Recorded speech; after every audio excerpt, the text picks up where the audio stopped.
Welcome to the Marketecture Podcast. This is Ari Paparo. We have a special episode this week. So Eric's off, and I'm joined today by Krzysztof Franaszek, who has been in the news quite a bit as the CEO and founder of Adalytics. So I'm really excited about our conversation. Thanks for being here, Krzysztof. Thanks for having me, Ari. So quick housekeeping. So we're doing this episode a little bit differently. We're not going to do a news segment because we're recording it early, but we're introducing a new segment after the interview with Krzysztof called Justify Your Existence. And in Justify Your Existence, we're going to talk to young, early ad tech startups and find out why they exist. It should be fun. Okay, so let's just dive right into this. So, Krzysztof, you seem to have come out of nowhere. No one heard of you, and suddenly you're in the Wall Street Journal, the New York Times, you're public enemy #1 over in Mountain View. Who are you, and what is Adalytics? Thanks, Ari. Adalytics is a platform that's supposed to give media buyers, brands, and agencies transparency control over the media supply chain. So we try to democratize kind of sophisticated data science analytics capabilities for different media buyers. And we do this primarily by ingesting log file data from DSPs such as Beeswax. We do work with people who use Beeswax. All right, love the Beeswax shout out. We also combine data from measurement tags that we give to media buyers on open web or programmatic or CTV, as well as what we call orthogonal data enrichment. So for example, when media buyers are buying ads on different sites and apps, we try to give them the ability to combine their own data with data they get from their own CRMs, from sales data, from information about the corporate ownership of different publishers. So if someone wants to ask how much of my budget went to DEI kind of objectives, how much of my budget went to the various ESG Scope 3 objectives, how much of my budget may have gone to made for advertising publishers. We try to make answering those questions extremely quick and easy so that even a non-technical, CMO or VP of media can answer those questions very, very quickly and easily. Okay, that makes sense. So it sounds kind of like a specialized data warehouse, like a data warehouse optimized for advertising questions. That's exactly right. And we overlay an interface on it. So it shouldn't look like a data warehouse to the end user. It should look like a dashboard where they can ask questions and stuff like that.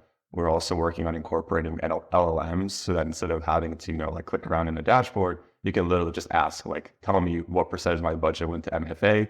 LLM converts that into a SQL query. You get an output. That sounds awesome. So this is a business. You're not a nonprofit or a crusader for the internet, open internet. You're running a business. That's correct. Yeah. So, we work with brands and agencies, both, we have a few Fortune 500 clients, public sector, government advertisers, et cetera.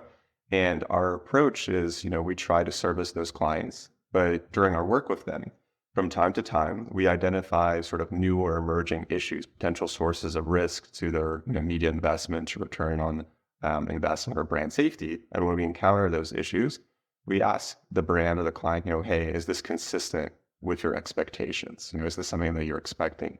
And if they tell us it's not, sometimes we go in and do some research. We try to kind of really explore the issue in depth. And there are a few occasions when we do this exercise that we identify that these issues are not just, specific to one or two or three of our clients, but they're systemic. They affect, many brands, many agencies, et cetera.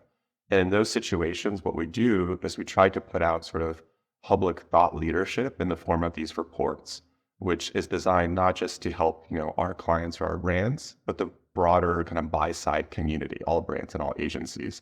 And sometimes when we do that, we also work with, with journalists from different news outlets that kind of try to convey that. But to answer your original question, no, we're strictly a business that just happens to have a very active research kind of component. So I think people want to hear about the research, and I want to really dive into it. And, I know to your credit, you've sent me, 100-page detailed PDFs with all the methodology, and my reaction was like, hey, let's just get a podcast so we can explain this. So there have been two blockbuster reports over the last month or so, both targeting actions by YouTube. The first was a allegation that buying YouTube video through Google Ads resulted in ads being shown in bad ad slots, so muted ad slots, non-viewable ad slots, definitely not what I think the buyers expected to be buying. And the second one, which came out just this week in the New York Times, alleged that YouTube was both showing non-children's ads to children and potentially acting in a way that could cause children's data to leak. which would be potentially a violation of COPA. Did I characterize those two stories accurately? Yeah, I think so. I think just one kind of key qualification is, we don't assert or even make any statements about, COPPA violations. I'm not a lawyer. We Right, of provide course. legal advice. We just provide observations of what we see in empirical data, but we're not lawyers and we can't give legal advice or comment on COPPA. Okay, so let's start with the children story. The story. Do you want to give us your quick summary of what you found? Yeah, sure. So this report that we published in August and the one in June, they're kind of intertwined because all of it started because we were a while back, we were working with one of our clients and we were reviewing, their data from YouTube media buys, from the YouTube investment. And there was just a number of things that we saw there that were kind of like, it raised some question marks. And so we flagged these to the client. We asked them, is this consistent with your expectations for this particular media buy? And they told us, no, these are not consistent. And so then we started kind of digging in more and more deep. And we realized that, that this seemed to be what we call a systemic issue. So it was affecting multiple of our clients. And it also appeared to just, when we visited websites and YouTube and et cetera, this seemed to affect a lot of different brands and a lot of different agencies. And so what we did is we started to research it even more in depth. And then with this most recent report, the one that we published, there was 2 New York Times articles. The kind of issue at hand was that, brands appear to have some of their YouTube ad campaigns on YouTube delivering on these channels, which are labeled as made for kids, like Choo Choo TV, Disney Junior, Cocomelon, etc. And, some of those brands and agencies, when they were structuring these media buys, they were layering various, kind of targeting capabilities, audience segments, demographics, I think retargeting in some cases. And so these were not contextual ad buys. They were more so, using kind of various forms of kind of user audience segment kind of targeting capabilities. And it was just unclear to us, like, how is it possible that these ads are serving on made for kids channels, given that there's not supposed to be any form of personalized advertising on made for kids channels? Yeah, that's right. So some background here, and I think Ad Exchanger was really instructive with the explanation that they gave, which was several years ago, YouTube came to an agreement with the FTC that not only would they not use behavioral targeting on children, they would also treat anyone watching made for kids content as if they were a child. So that was specifically the policy of YouTube under Susan Wojcicki.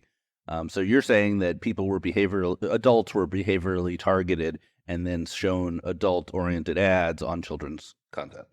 Yeah, or in some cases they were like using demographic targeting, so they weren't necessarily just targeting adults, but they were targeting specifically like audience segments, like you're targeting, avid investors or AWS cloud architects. Theoretically, there could be a very precocious 10-year-old who's an avid investor. So, kids these days are really smart and ambitious. So, but the other kind of point is, we talk to the brands and agencies that we work with, and we ask them, how do you view this from the perspective of, return on ad spend or return on media spend, because that's kind of one of our, kind of guiding questions. A lot of brands care about that. And for them, they said, the majority of them, unless you're kind of like a Lego or Mattel type brand, they don't want to be on these made for kids channels. And that's because they don't think it's, those channels can drive a lot of click-through activity, but generally they don't see much conversion activity. People buying a mortgage or a credit card or a car after clicking on a Choo Choo TV hosted ad.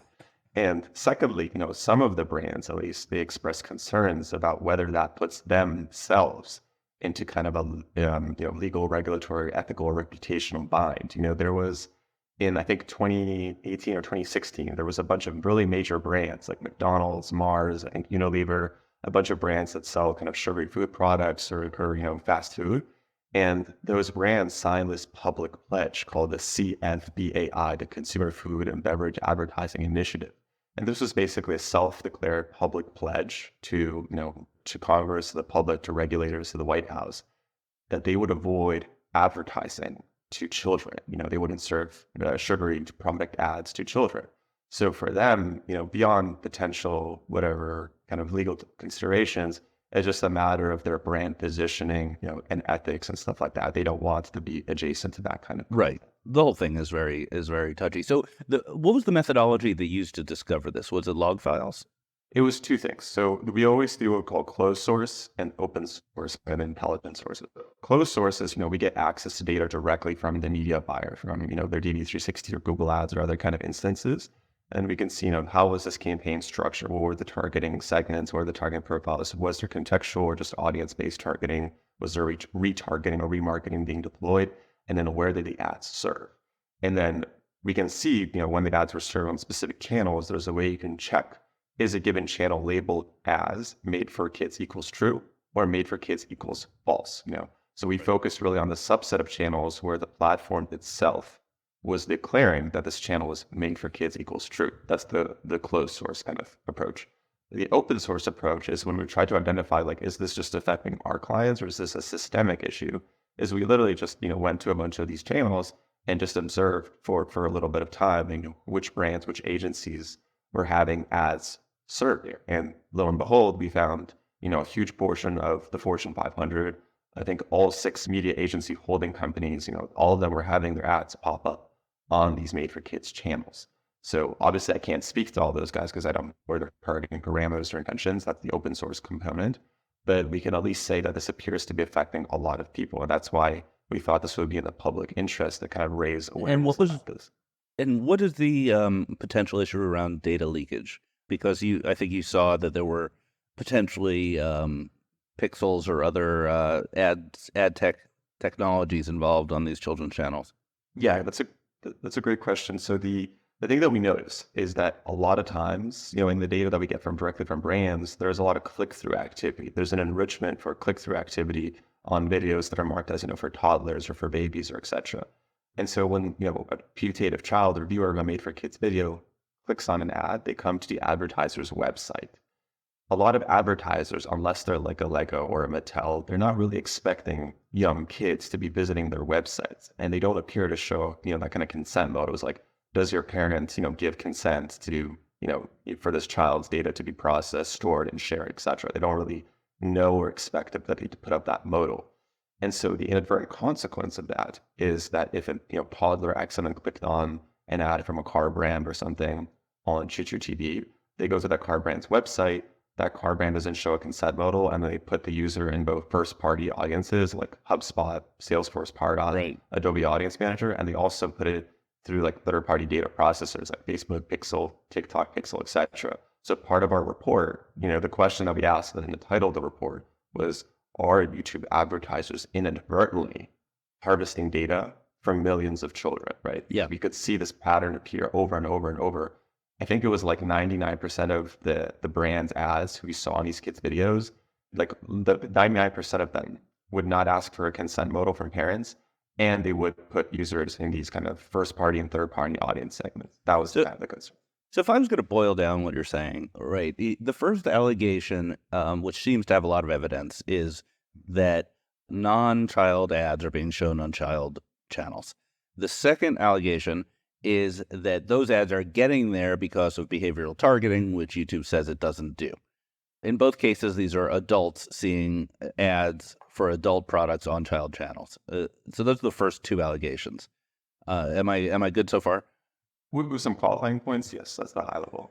So then the third allegation is that if someone clicks through on those ads, it potentially raises risk for the advertiser because they're not expecting that person to be a child, and they could be executing data collection methods which would not be appropriate for children. However, the fourth piece of this would be, are children seeing adult ads? And is there any is there any evidence to that? So when you pull reports from a Google Ads or DV360 ad campaign, there's no kind of demographic reporting on, users under the age of, I think, 13 or 18. Like they show demographic age segments, 18 to 24, 24 to 30, etc. But there's no one for people under 18. What there is reporting is for people who are unknown. There's age unknown, gender unknown, etc. And so we do see that sort of unknown segment appearing in some of these demographic reports. Ostensibly or possibly, those could be, these so-called, the children watching this. What was interesting to me is there was a report put out by kind of a British public kind of regulator or a public sector entity in the UK, where they examined the issue of how children interface with the YouTube platform. And what they found was, the majority of children, when they use YouTube, they don't do it through the YouTube Kids app, the dedicated kids app. They do it through the regular YouTube app or website. And secondly, the majority of them do it in a signed out state. They don't log into Gmail or their parents' Google account. They're signed out, like incognito. So that would be kind of consistent with that. So if we establish that adult ads are being shown on children's content, and we establish that children may be watching the children's content non-logged in, you can draw the conclusion that some of those ads might be shown to children, and therefore some of those clicks might be children, and then therefore marketers may have a bunch of children's data in their CRM database. I'm just kind of trying to put it all together. So a VP of advertising at Google named Dan Taylor put out a thread on Twitter, X, whatever you want to call it, supposedly rebutting your study. I want to go through this and rebut his rebut, or talk about his rebut. First of all, Dan, I don't know what's the deal, but you're really not good at threading stuff. So you have 6 facts. It starts out with like, today the New York Times covered a flawed study by Adalytics, the second time they produced faulty research about Google advertising this summer. Here's 6 facts about how we protect kids on YouTube that Adalytics gets completely wrong or ignores. Then it follows with 9 facts, and the 9 facts are out of order. So Dan, come on, man, get your Twitter in order. All right, so we're going to go through these one at a time. Number 1, we don't personalize ads to kids ever, and we treat everyone who watches made-for-kids content as a child, regardless of their age. True or false?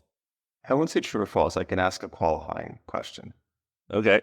So my question I would ask to the gentleman is, could they please be very explicit in what is personalized advertising, what is audience-targeted advertising, what is behavioral advertising? I'd like to get some very precise clarity beyond the overlap of these definitions, whether they're distinct, the mechanisms. And secondly, we would like some clarity how it's possible for a campaign that's, 100% targeted using audience segments or retargeting to serve on made-for-kids channels. Right. So we don't personalize ads to kids. You could parse that as, when we know you are a child, we do not use behavioral targeting on you. So maybe that's true. We don't know. There's no evidence against that. But then the second part, we treat everyone who watches made-for-kids content as a child. Your evidence seems to be strongly rebutting that. So now I'm going to pass number 5 and 4 to go to number 2. It says, number 2, we built YouTube Kids as a dedicated app designed from the ground up to be a safer experience for kids to explore, with tools for parents and caregivers to guide their journey. The YouTube Kids app has never had any personalized ads either. Does any of your research touch on YouTube Kids? Is there any evidence that statement might be questionable? Like I said earlier, we focused really on the YouTube kind of regular adult app, if you can describe it that way, just because there was prior research to suggest the majority of young children, at least in the UK, when they use YouTube, they're doing it through the regular adult app rather than the kids one. So Dan may have a point on number 2. There's 2 kind of additional, just interesting points to note. So on the YouTube Kids app, to my knowledge, the ads are not clickable. So a user of the YouTube Kids app, when they get served a video ad, they cannot click through and go to the advertiser's website. Right, that's great. On the adult or regular YouTube app, when a video ad is served on a channel that is labeled as made for kids equals true, those ads are clickable. That is kind of where some of this, data leakage that you alluded to, could be occurring to. And it's interesting that the mechanism through which it's set up, it's different. That the ability to not click or click on these respective environments, even when both of them are ostensibly, made for kids. Yeah, it sounds like YouTube should be treating made-for-kids content exactly the way they do on the kids app, but they're not. Number 3, once again, this is Dan Taylor speaking. Made-for-kids content has ads, but we restrict the types of products that can be advertised, e.g. no ads for video games or media unsuitable for children, no ads about dating and relationships, no ads for food and beverage. That's interesting. So he's not saying that it's impossible to show a Jeep ad or a finance ad. He's kind of saying that it is possible to see an ad for one of those categories. So during our research, during the open source phase of the research project, we tracked what sorts of ads were being shown on these made for kids channels. We saw ads that some would describe as violent or graphic. There were ads showing a man in a car that's submerged in a river and he's drowning, being served on a video where it's lullabies to put your baby to sleep. Oh my God. There was an ad showing soldiers running with sniper rifles and getting bombs exploding around them, being served on a video that's like songs for kids, Right. So insofar as we think that maybe, it's not conducive to children's mental and developmental well-being to be exposed to such content at a very young age, that raises some concerns. Secondly, We also, for a lot of the brands and products that we saw that were advertising as made for kids channels, we went to their websites and we observed, what are the terms of service for those products? To my knowledge, for most credit cards and mortgages, you have to be legally of age, 18 years or older, to buy the product. So it raises the question of, why were insurance brands, credit card brands, banks, etc., having their products advertised in a context where the majority of users might not be legally able to use that product. As a prime example, we looked at Google and YouTube's own ad campaigns. They were running YouTube campaigns promoting, YouTube TV, NFL Sunday Ticket, Google Chrome Enterprise, Google Workspace, a bunch of, I think there was 5 different ad campaigns promoting Google's own products. For at least 3 of them, when we went to the terms of service for, YouTube TV, NFL Sunday Ticket, I think, or one of those other products, it specifically says in the terms of service, you must be 18 years or older to purchase this product. So again, like obviously that's YouTube, NFL, or whatever. It's not graphic, it's not violent for the child to see, but it's raises some questions about the adjacency. Yeah, this all brings up the general flaw with if you ban one thing, you're probably missing 10 other things. Just like a simple blacklist, you can't show games for videos or food to kids. That's just not really an effective strategy in a programmatic environment. Okay, number 4 from Dan. Google does not share with advertisers what content or video a person was watching when they click on an ad. That means advertisers never know if a click came from someone watching made-for-kids content, regardless of their age. Okay, I get the point. That means that this data leakage problem, what they're saying is the advertiser has plausible deniability. The click came from a made-for-kids ad, but how would they know? They wouldn't know, so they could treat them sort of as any visitor to their website and do whatever they want. Did that pass your smell test?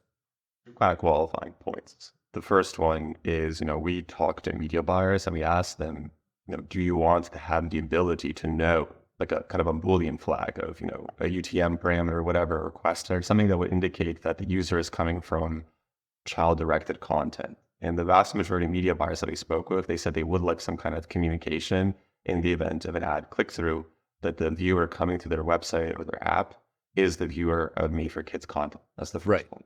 The second point is, a lot of brands, particularly the ones we work with, they employ sophisticated kind of bidding or ad optimization strategies. Some of them, for example, use performance max. Sure. And so the issue is that if you have an algorithm that is potentially optimizing to click-throughs, and some of those click-throughs, while human, are coming from children or toddlers, you may be effectively optimizing for a KPI that is not very tightly correlated with conversions, with actual business outcomes. You might get a lot of clicks by optimizing for these child-directed, clicks, but you're not going to get a lot of business conversions, right? So that's the second thing is, what is the effect of potentially low quality or altered data sets in terms of how it informs a brand's media investment strategy? Yeah, I think the general theme I'm hearing of Dan is saying things like, well, we're not breaking the rules, and you're saying, regardless, this is not what advertisers want. So number 5, advertisers with a single click can choose to opt out of made-for-kids content. The opt-out, called content suitable for families, prevents advertisers from having their ads run alongside this content. Adalytics doesn't appear to know this. Ooh, it's getting spicy. So is this a checkbox in Google Ads or in DV360? Our report specifically describes and talks about that button. There were brands that we work with who have used that button. And even though they have used that exclusion, the content suitable for families, we still observe delivery of their ads on made-for-kids channels. So unless there was a software update that happened very recently, I'd be curious to see how that was possible. Furthermore, we think that made-for-kids content and content suitable for families, both kind of semantically as well as technically, as suggested by the data, are not necessarily one-to-one, right? You can have something that's, totally suitable for a family to watch, but is not directly intended or made for kids, right? Yeah. And so, insofar as brands don't want to only be serving on violent MMA YouTube fighting videos, there are some questions about, is this the appropriate descriptor of that? But furthermore, like even if there was this one-click exclusion, let's say it did work, the fact that all 6 agency holding companies are among the biggest, most sophisticated media buyers in the world, all had multiple clients or adult brands served on those made-for-kids videos, that raises some concerns about, how thoroughly was this communicated to them be a priority. Yeah, and also I think the key point, which is that is not say made for kids. It says suitable for families, which is very different. Number 6, cookies did not equal ad personalization. Cookies are permitted under COPA for statistical reporting, spam and fraud detection, et cetera, et cetera. They're critical to YouTube. I'm paraphrasing. I think that's accurate. The cookies are allowed under COPA. Did you specifically have an allegation around their misuse of cookies in this case? I think maybe there was a little bit of a misunderstanding. Our report is 200 plus pages. So Right. we very explicitly say that A, there were personalized ads served on Made for Kids channels, and B, there were cookies that, according to Google's own terms of service, are described for advertising purposes. We never allege or make the sequitur that the two are correlated. We never say that these cookies are the ones that are used to power ad personalization. We just say there's two distinct sets of observations. We know, for example, that there are other methods of maintaining a persistent user identifier for targeted ads. You could use a request code. You could use a fingerprint. You could use, IP address, for example. There's many orthogonal mechanisms. This was just two separate sets of observations. And we even had an explicit section called caveats and limitations, where we make it very clear that we're not asserting that the cookies were used for ad personalization. So I would encourage any reader or commentator on our research to spend some time perusing the content thoroughly. Okay. Let's go to point number 7 on Dan's list of the 6 things that Adalytics gets wrong. Though we just received the report, what we've reviewed shows no violations of our commitments to our privacy policies. Given Analytics' last report was debunked by 2 independent organizations, that would be IAS and Double Verify, we do not put much stock in the accuracy of their research. This is just ad hominem at this point. I'm not sure you'd even need to respond. Let's talk about Double Verify and IAS next. So I'm going to skip this one. Number 8. The New York Times, who was given early access to the report, couldn't even verify the bulk of Adalytics' claims. It does not corroborate their accusation, and in fact found the opposite. No violation of COPA, no personalization of ads to kids, no improper use of cookies. Is that your understanding of what the New York Times did? I'm not entirely clear on that, but keep in mind also that I believe the blog that you're currently reading was published after the first New York Times article dropped and not after the second one. The second one references studies where I think half a dozen different independent media buyers in the US and in Europe all asserted that they saw evidence of 100% audience-targeted ad campaigns delivering on Made for Kids channels. To my knowledge, there was even a nonprofit in the US who ran a test ad campaign where they would spend $10. 100% of those $10 were using audience segments and targeting avid investors or such, and they still saw delivery of ads on Made for Kids channels.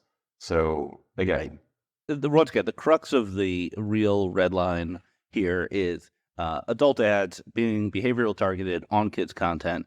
Advertisers probably don't want that.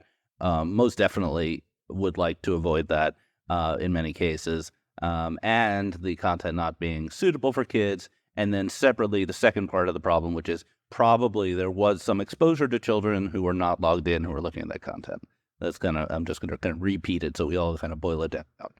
Number 9, Adalytics report has no substance and tries to make a gotcha when there is none. Okay, fine. Thanks for your opinion there. I want to get your opinion on this. We offered to meet with them weeks ago and heard crickets. So there was a gentleman who works at Google who emailed me, I think in July. It's at the end of June, and when it's in July, asked about the GDP research that we put out with the Wall Street Journal. He did not make any references or discussions about the COPPA research that was published recently, or so not the COPPA, but the Made for Kids research that was published recently. We haven't had any outreach, to the best of my knowledge, about that. Furthermore, in November of last year, there was an outreach attempt from our side to a gentleman, a director of ad quality at Google, because we were seeing major brands having their ads served on pornographic websites through DV360 and Google AdSense, as well as on Iranian websites. To the best of my knowledge, Iran is under comprehensive U.S. Treasury sanctions. We still have not received a response to that outreach attempt, and it's currently August, and that was in November. So we're looking forward to. These big tech companies are totally non-responsive, and they always love to accuse their critics of not engaging with them. Just to be clear, of course, healthy dialogue is something that should be encouraged. A good faith dialogue is something that should be encouraged. And ultimately, what we want to do is prioritize what's best for brands and for agencies, right? That's why we ask them all these questions. Is this consistent with your expectations? Are these controls working the way that you expect them to? And we think that in a way we're doing something that is beneficial not just to the buyers, but potentially even to the platforms, because they get kind of informed feedback on what works for them and what doesn't work for them. And so insofar as we can have kind of a healthy, good faith discussion about that in a public forum where everyone can kind of make their own decisions, come to their own conclusions, that's really something that we strive for. Our reports, for example, they are long. We try to have very detailed methodology sections. Sometimes they're 50 pages, methodology. And the idea behind that is that we want anyone, such as yourself, if you so desired, you could independently reproduce this research, these analyses, and come to your own conclusions and make your own determinations of what's consistent with your own media investment strategies. That's something that we do not just on behalf of our existing clients, but the broader buy-side community. Yeah. So we spent a lot of time on this children's report. I want to spend a significantly briefer amount of time on your previous report. In, I guess, July, you published with the Wall Street Journal the evidence that when people were buying YouTube ads, they were actually showing their ads outside of YouTube, and that's fine. That was sort of disclosed, but the issue was that the quality of those placements was significantly hampered versus what people might expect in a true view YouTube scenario. I think the interesting part of this story is the reaction, both Google's sort of non-denial denials and the fact that Google's partners, DoubleVerify and IAS, were pretty vehemently in their support. I kind of want to focus in on that part of it, if that's all right with you. Sure. 2 points there. So the first one, as you mentioned, the core finding in the research was there are these two types of video ad formats. One is called Outstream and one is called InStream. In the data that we analyzed, we were specifically looking at these so-called in-stream skippable ad placements, which, based on our observations, appear to be serving in outstream muted and in some cases auto-playing environments, which, according to the documentation that the platform itself provides, misdeclaration of outstream as in-stream is a form of invalid traffic, IVT. This is a direct citation from their documentation. And so our core question, was when we talked to media buyers again, we asked them, when you buy an in-stream skippable ad product, do you expect ads to be serving on? And we showed them screenshots and examples of that. And they all told us that, no, this is not consistent. So that was kind of the first core issue. There was, of course, other issues. Some of the ads appeared to be partially obscured. Some of them appeared to serve on, foreign publishers that may be under U.S. Treasury sanctions, which, introduces compliance problems. And there was also issues of, potentially there being a higher view-through rates when an ad is served in a muted outstream video player rather than through an in-stream one.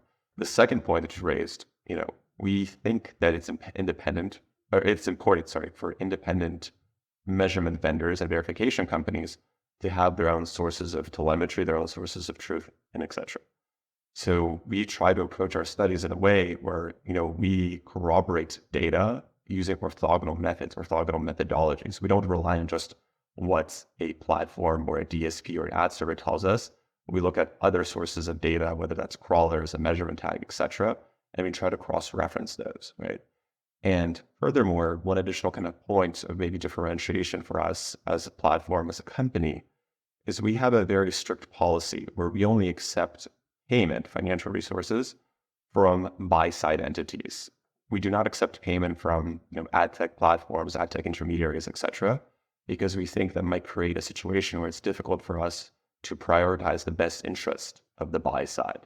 And that allows us basically to, when we identify what we call systemic issues or systemic risks to brands' media investments, that we are unencumbered in our ability to A, attribute the specific point of risk, and B, to disseminate public research which conveys our findings. Yeah, I think that's very well said, and I think focusing on the buy side certainly helps you be sort of, thorough and unbiased. But I guess that kind of does sort of lead into the question about verification. So after you put out this research, and so in some cases there were screenshots, right, and video plays, like you could actually see these ads in bad spots. So kind of a smoking gun. The size of the fire could be debated, but Google first says, Google's response, I'm going to just absolutely boil it down. They said something like, yeah, sure, but we guarantee 90% viewability. That was kind of their response, right? And the reaction from people like me was like, well, we didn't say anything about viewability. That wasn't their claim at all. And we didn't realize that when you said it was TrueView, what you meant was it's TrueView in-stream on youtube.com and it's 90% viewable everywhere else. So I think that they sort of, in a sense, confirmed some of what you had already said. Is that right? One of the things our original report in June mentions is the word in-stream and outstream. We mentioned those words 274 times. The initial rebuttal that was put out by the company mentions those two words 0 times. Exactly. They totally rebutted something that you didn't claim. So that wasn't the best. And then there were issues of quality about muted and whether things are audible, right? And they didn't really address that either. So then, Google has partnerships with the two leading verification companies. I actually just, last week on this podcast has had Lisa on from Schneider from IS give a great conversation. She addressed some of these issues a bit. But they both came out to defend Google. I guess my question would be, I mean, obviously I see why they're doing it, but do they yet have the data or the evidence to make claims to defend Google in this case? Or because I didn't see any real research from them that defended them. One kind of qualification question, when you saw the rebuttals posted by those companies, how many times were the words in-stream and outstream mentioned in the rebuttals? Right. Furthermore, to answer your original question, to the best of my limited knowledge, the vendors that you mentioned, they source their telemetry through a system called Ads Data Hub. It's a server transfer where data is sent from the platform that's ostensibly being audited to the verification vendors. And obviously, when you're getting data from another source, that precludes the ability for independent measurement, right? So our position is that's why we try to employ orthogonal strategies for data collection so that we can cross-reference of what it is declared data from a DSP or a platform with what is measured data, what is empirical data, right? That's always a thing that we do for not just for walled garden platforms, but for open web, for CTV, et cetera. And as such, we just think that there's, if you're measuring two different things, quote unquote, or one entity is measuring something and the other one is just receiving kind of measurements from someone else, that obviously can lead to discordance between the final outcomes. Yeah, absolutely. I think these companies have different types of integrations with different platforms. And in some cases, like Lisa was making the point that they scan every single TikTok video in real time. And I was pretty impressed by that. That's cool. That sounds like pretty robust. Versus getting log files, once every hour. It doesn't sound so robust. Okay, so awesome. So what's next? Who are you taking down next? Is it we gonna see some new headlines, or are you going to take the rest of the summer off? We're quite busy now, obviously servicing our clients' needs and trying to help them, optimize their ad campaigns and make sure that everything is going according to what they will. But we are working also on some other kind of systemic issues that we've identified. So we are looking at some other so-called, walled garden platforms. There have been some concerns that we've identified in the data with those. We're also looking at issues of outstream and in-stream video inventory being sold not through YouTube per se, but through other major SSPs. There appears to be some preponderance of that. Oh, big surprise! Shocked. Yeah, and also we're looking at some research concerning sort of supply fees. How much are DSPs and how much are SSPs taking in sort of fees? We published some research on that subject matter, I think, a year ago. We now have sort of updated kind of telemetry and insights on that project, and so we're looking to post an update with sort of a lay of the land of what we're seeing. All right, that sounds really exciting. We're gonna have to have you back to go through those when they come out. So Krzysztof, thank you so much for being here. This was super informative. We please stay listening because we have our new segment, Justify Your Existence, showing coming right after this, where we find out why a startup believes they could exist in this horrible ad tech ecosystem we've all built and why they're dedicating their lives to that. That should be fun. So Krzysztof, thanks again. Welcome to Marketecture's Justify Your Existence, where we ask early stage ad tech and martech startups to tell us why we should care about what they're building. I am joined today by old friend Keith Petri, who many of you probably know.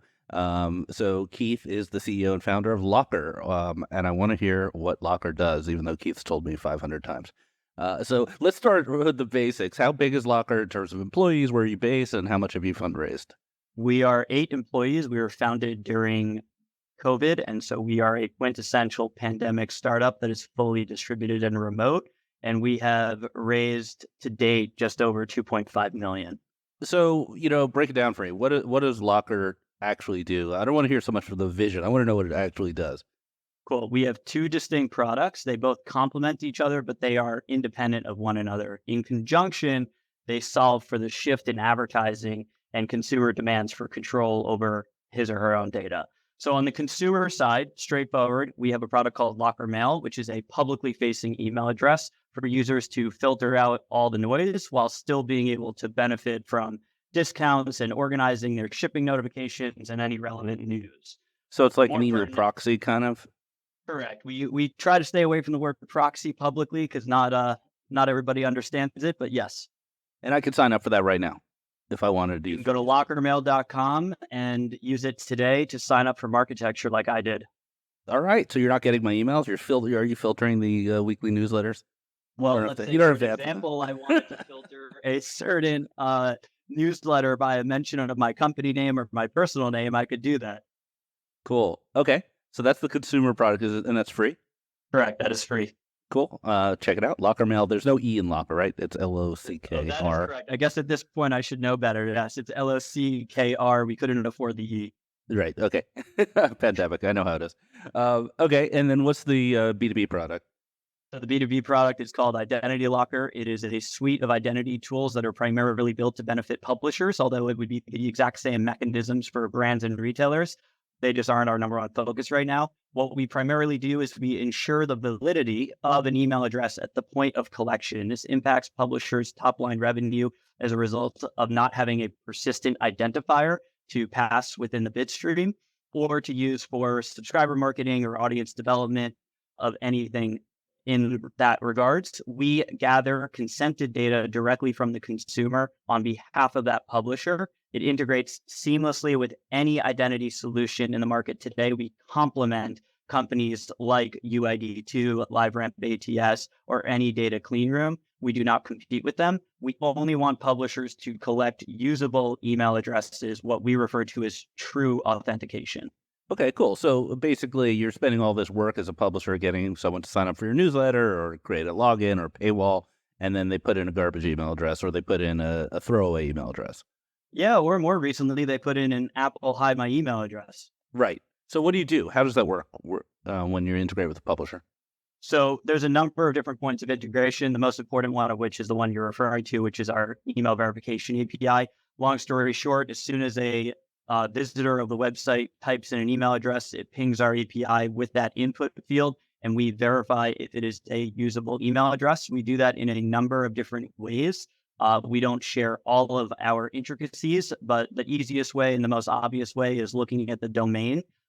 There are tens of thousands, if not hundreds of thousands of different domains that represent non-persistent email addresses that are used by tools such as Abime, Mailinator, Cloak, Burner Mail, and all of these, what we refer to as machine-generated email tools. We also look at pattern recognition and inputs. As an example, Ari@iCloud.com might actually be a real email address. Honestly, even Ari's moving company at iCloud.com might be a real email address, but Hungry Cheese 744 at iCloud.com based off of pattern recognition may or may not. And we have a few other tricks up our sleeves as well to identify machine-generated emails. How do you know my side hustle as a moving company operator? I'm It's just all about the referring lead to your gen. recent summer. It's all about the lead gen and moving. That's the key. So what does a publisher do when they get your API response that says this isn't a good email, or this is a good email, but it's machine generated? Isn't it the consumer's choice to give it Apple ID? Yeah, so it's completely up to the consumer, but it's also completely up to the publisher who they want to permit to gain access in this value exchange that we refer to as the internet for the past 30 years. And so from our perspective, it's very equivalent to publishers that utilize ad block detection.